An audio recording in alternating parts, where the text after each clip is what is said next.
नहीं, ऐसा नहीं कहीं वर्णन किया जाता कि माया नारी है, ऐसा तो नहीं है। जो शास्त्र नहीं तो वो ऐसा बोलते होंगे। बकाया जो माया का स्वरूप वर्णन किया गया है वो स्थूल शरीर और सूक्ष्म शरीर, जिसमें मन बुद्धि चित्त अहंकार, ये और जो कारण शरीर स्वभाव, ये सब माया के अंतर्गत। माया का स्त्री केवल माया है ऐसा शब्द तो ऐसे ही गांव भाषा में कहते हैं, शास्त्रीय भाषा में ऐसा नहीं कहा गया। पुरुष नपुंसक नारीवा जीव चराचर कोय, सर्वभाव भज कपट तज मोह पर। अगर स्त्री ही माया शास्त्रों में वर्णन होती तो मीरा जी, रत्नावती जी और बड़ी बड़ी महामहिम जो संत हुई हैं, फिर इनकी महिमा हम क्यों गाते? माया की महिमा गाएंगे क्या? सब उन संतों से कहीं कोई कम नहीं है, चाहे बच्चा संत बने, चाहे स्त्री संत बने, चाहे पुरुष। जो भजन कर रहा है वो सब महामहिम भगवान का है। माया का मतलब है जहां शास्त्र में वर्णन है, मैं और मोर तोर तय माया जे बस कीने जीव। यहां देखो स्त्री पुरुष शब्द आया है क्या? यहां मैं और मोर तोर तय माया जे बस कीने जीव निकाया। और फिर गो गोचर जहां लघु मनु जाई सो सब माया। महाराज जी एक जगह और सुनने में आता है औरत को नरक का द्वार भी कहा जाता है। महाराज जी ये कथन भी औरत को नरक का द्वार नहीं कहा जाता, औरत को भोग बुद्धि से देखना नरक का द्वार है। समझ रहे? औरत का स्वरूप जो है वो हमारी मां भी औरत है। अगर स्त्री स्वरूप है तो मां भी है, मेरी बहन भी है, मेरी पुत्री भी है। भगवान कह रहे, भगवान की बात समझना। त्रिविधम नरकस्येदम द्वारन नाशन मात्मनः कामा क्रोधा तथा लोभा तस्मात् दैत्यम तजेत। ये तीन नरक के द्वार हैं, काम क्रोध लोभ। इसमें ना स्त्री वर्णन है पुरुष वर्णन है। अब जहां शास्त्रों में वर्णन की तुम नरक स्वरूप देखो, किसको? सन्यासी बैरागी को।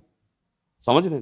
तुमने सन्यास लिया, वैराग्य लिया है, अगर तुम किसी स्त्री को भोग रूप देखते हो तो तुम्हारी दुर्गति हो जाएगी। जैसे नरक से भयभीत होता है जीव, ऐसे तुम भयभीत रहे, किसी स्त्री को भोग दृष्टि से मत देखना। ये तो बड़ी अच्छी बात है।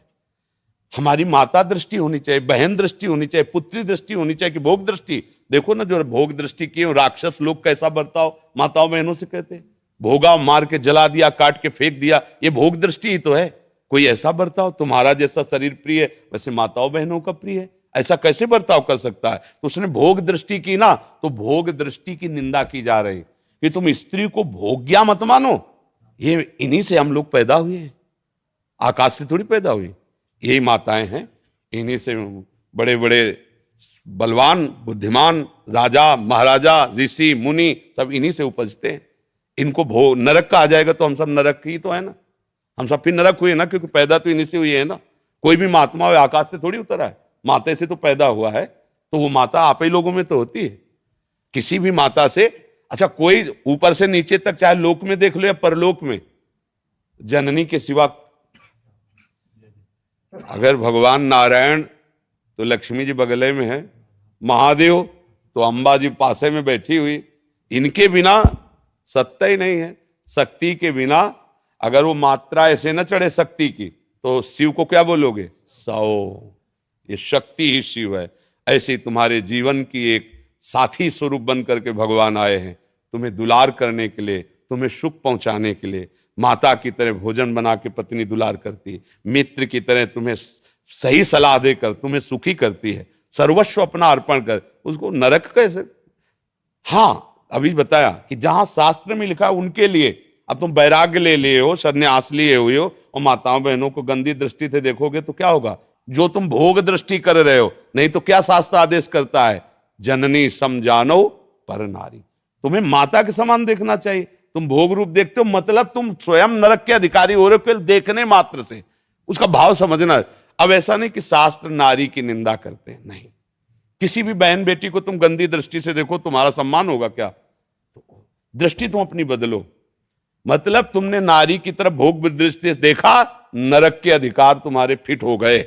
नरकश नारी मतलब नारी को तुम भोग बुद्धि से देखा, तुम्हारा नरक का बिल पास हो गया है। तो बात समझनी है। अगर उसको ठीक समझ नहीं है तो आपकी बात को गलत ढंग से पेश करके वो फिर निंदा का कारण बन जाता है कि शास्त्रों में नारी की निंदा की। ऐसा नहीं है, सावधानी का वर्णन किया गया। भगवान श्री राम जब चल रहे हैं तो आगे जानकी जी को चलाते हैं जंगल में। अगर घर परिवार में कहीं अंदर है तो आगे पति और पीछे पत्नी, लेकिन अगर जंगल है, भयावह स्थिति, तो आगे पत्नी, पीछे सुदृढ़ उसकी रक्षा के लिए चल रहे। मतलब भाव को समझना है। जैसे कहा जाता है माताओं बहनों के लिए सुरक्षा अति आवश्यक है, आवश्यक है। शास्त्रों में जो कहा गया है कि उद्याने च मद्यपाने च राजद्वारे पितागृहे बिना अज्ञान गंतव्यम बरयाचति वरांगना, वो ब्याह के समय कहा जाता है कि किसी जंगल में बगीचे में कभी अकेले मत घूमना, पति को साथ लेकर ही जाना। जहां कोई मदिरा पिए बैठे हो, गंदे लोग बैठे हो, वहां से अकेले मत जाना, किसी को साथ ले लेना। कभी राज दरबार में अकेले मत जाना, किसी को साथ लेना। ये सब शास्त्र सुरक्षा के लिए, वो कमजोर या निंदास्पद बात नहीं कह रहे, सुरक्षा की। मान लो आप पढ़े लिखे हो, बहुत बढ़िया है, लेकिन 4 लोग गंदी वृत्ति वाले मिल गए, अब आपको सहयोग की जरूरत है, आपका स्त्री शरीर है। तो इसीलिए कहा गया कि पति के आज्ञानुसार या 2-4 व्यवस्थित ऐसे चलना। अब उसको अगर हम अवहेलना में ले कि भाई नारी भी स्वतंत्र होनी चाहिए, हाँ पढ़ने लिखने में स्वतंत्र हो, खाओ पियो स्वतंत्र हो, खूब घूमो फिरो अपने परिवार के साथ स्वतंत्र हो। तो इसीलिए जो शास्त्रों में सावधानियां वर्णन वो गलत नहीं है, उनका अर्थ गलत करके आपको बताया जाए तो आपको लगेगा कि शास्त्रों में नारी की निंदा की जा रही। ऐसा नहीं है, पूरे शास्त्रों को भगवत कृपा से जहां तक पढ़े। अब जैसे पुरुषों में सब ईमानदार थोड़ी होते हैं, ऐसे माताओं बहनों में सब अपने धर्म से चलने वाले थोड़ी होते हैं। तो जहां कहीं आपके आचरण गलत हो रहे हैं तो आपको डांट लगाएगा शास्त्र, और पुरुष को लग रहा है तो उसको डांट लगाएगा। अब वो सार्वजनिक नहीं है, वो सार्वजनिक सिद्धांत जब पढ़ोगे तो उसमें अलग होगा। शास्त्र किसी एक का थोड़ी है, कानून अच्छा जब कानून है तो स्त्री पुरुष का कानून कोई भेद है? आप 302 करो तो आपके लिए छूट मिलेगी क्या? अगर फांसी की सजा है तो तुमको भी चढ़ा दिया जाएगा, भी आजीवन सजा तो तुमको भी मिल जाएगी यदि वयस्क हो। ऐसे ही शास्त्र का कानून है। तो इसलिए कभी ऐसा ना सोचे कि शास्त्र मनमानी लिखे, कहीं भी संशय हो कभी भी आकर बात कर ली जाए। शास्त्र का ज्ञान होना चाहिए। अब मतलब कहा क्या जा रहा है उसको समझा जाए। अगर उसको केवल उतनी बात काट के, मान लो पूरी बात हम कह रहे हैं, आप आगे की काट दो पीछे काट दो, बीच की वही बात ले लो, तो अब वो फिर कैसे समझ पाओगे? फिर लगेगा कि देखो कैसे निंदा कर रहे हैं। तो ऐसे ही जो निगेटिव प्रचार करते हैं वो उस बात को लेकर के निगेटिव फेंक दिया। उनको खुद अनुभव नहीं कि किस धरा से बोला जा रहा है। जब आप भजन करो, धरा में आओ, तो आपको भी शास्त्र ये किसी व्यक्ति के द्वारा लिखे हुए नहीं, ब्रह्मबोध संपन्न महापुरुषों के, जो भगवान को साक्षात देख रहे हैं वो लिख रहे हैं। और हम सब बच्चे हैं। बोलो माता पिता डांटते हैं कि नहीं डांटते? तो हमारे शास्त्र पिता हैं, वो हमें आदेश करे ऐसे चलो ऐसे चलो, और उन्होंने हमें क्यों डांट? अब शास्त्र आज्ञा का उल्लंघन करो तो मनमानी आचरण, फिर तो आप कुछ भी बोलो, भगवान को गाली दो, बात अलग। शास्त्र कहीं भी गलत नहीं है। आप केवल शुद्ध भाव से आओ, प्रश्न करो, उसका उत्तर आपको समझने को मिल जाएगा। कि कोई भी नाम जप रहे हो, किसी संत ने तो बोला ही है ना। आज तक कोई ऐसा भगवान का नाम नहीं है जो संतों के मुख से ना निकला हो। कहीं ना कहीं से सुना है ना, तो गुरुमंत्र हुआ ना, मान लो। भले राम राम जप रहे हैं तो तुलसीदास जी भी राम राम बोले, हनुमान जी भी राम राम बोले, बहुत से भक्त राम राम अब भी बोल रहे हैं, तो हम मान लेते हैं वही राम जो महापुरुषों के मुख से, वही मैं जप रहा हूँ। सब संत हमारे गुरु हैं। जो राम जापक है, नाम जापक है, वो सब हमारे गुरु हैं। भगवत प्राप्ति तुम्हारे चिंतन से होगी। भगवत प्राप्ति का स्वरूप समझते हो? जब बिना किसी प्रयास के भगवान दिमाग में छाए, मन में छाए, दूसरी कोई स्फुरना नहीं, तो कोई और भगवत प्राप्ति नहीं होनी। हो गया, आपके सामने ललित मूर्ति प्रभु अपनी दिव्य लीला प्रकाशित कर देंगे। हम लोग समझते कोई भगवत प्राप्ति आती होगी, कुछ नहीं है। ऐसा कुछ नहीं कि ये वो जैसे नहीं कहते हाथ से तेज निकल कर उनके ऊपर पड़ रहा, वो मंडल पर, ये सब फोकस कैमरे के हाँ, भगवत प्राप्ति यहाँ का विषय, छाती का विषय। सुमिरन करते करते खुद खो गया, तो जो जिसका सुमिरन हो रहा है वही हो गया। ये भगवत प्राप्ति है। सुमिरन करते करते मैं सुमिरन कर रहा हूं, ये भी खो गया। अब बचा कौन जिसका सुमिरन हो रहा था?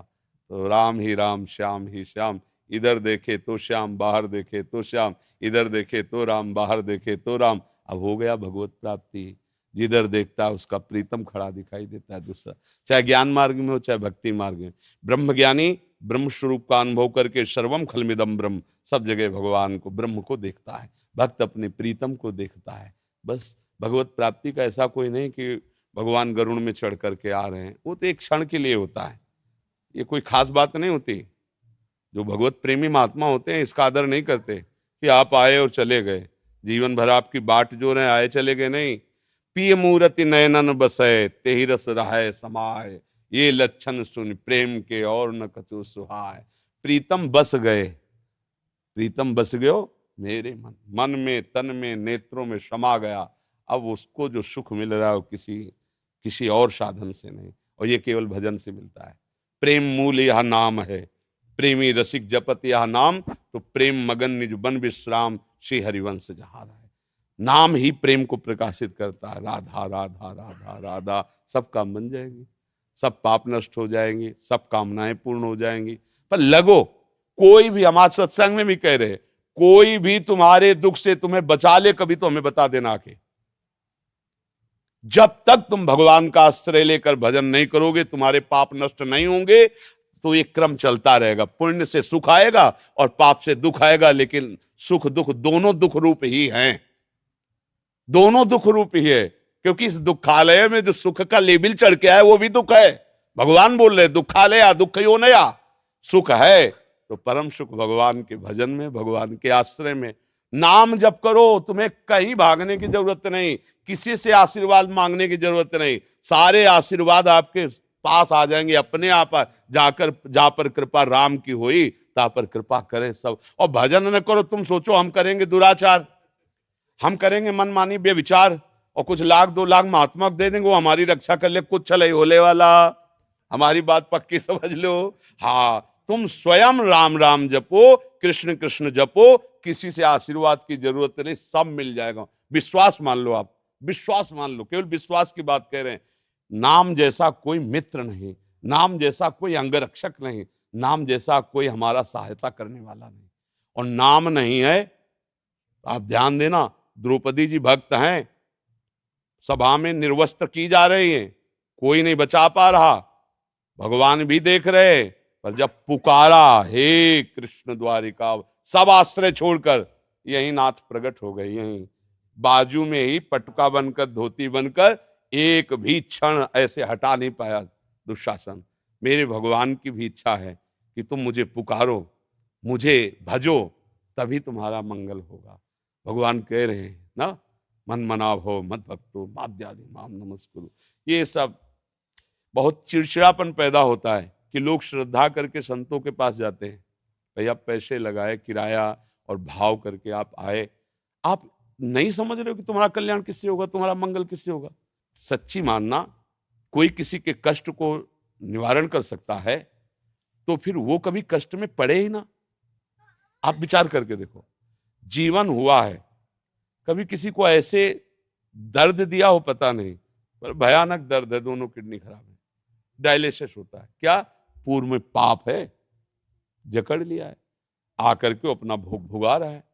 पर ये कृपा है कि इस जन्म का क्रियमाण प्रियाजू के चरणों में तो कुछ बिगाड़ नहीं पा रहा। राधा राधा राधा, जब चाहो बुला लो, जब चाहो रखो, जैसे चाहो वैसे रखो।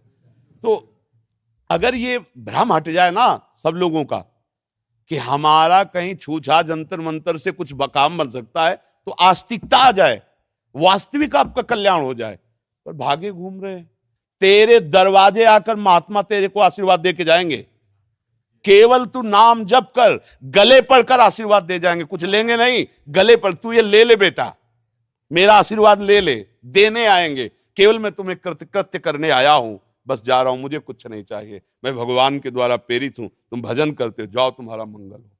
अब यहां करो पापाचरण और सोचो कि सेव संतरा देने से, रुपया जमा करने से दुख निवृत्ति हो जाए, भूल जाला, कुछ नहीं, ये मायाधीश की माया है, कुछ नहीं। सच्चाई पर चलो, अच्छे आचरण करो, किसी को दुख मत दो, भगवान का नाम जप करो। बाल बांका भी नहीं कर सकता कोई, गृहस्थी में हो, पदाधिकारी हो, कोई भी हो, सब सुरक्षित रहोगे।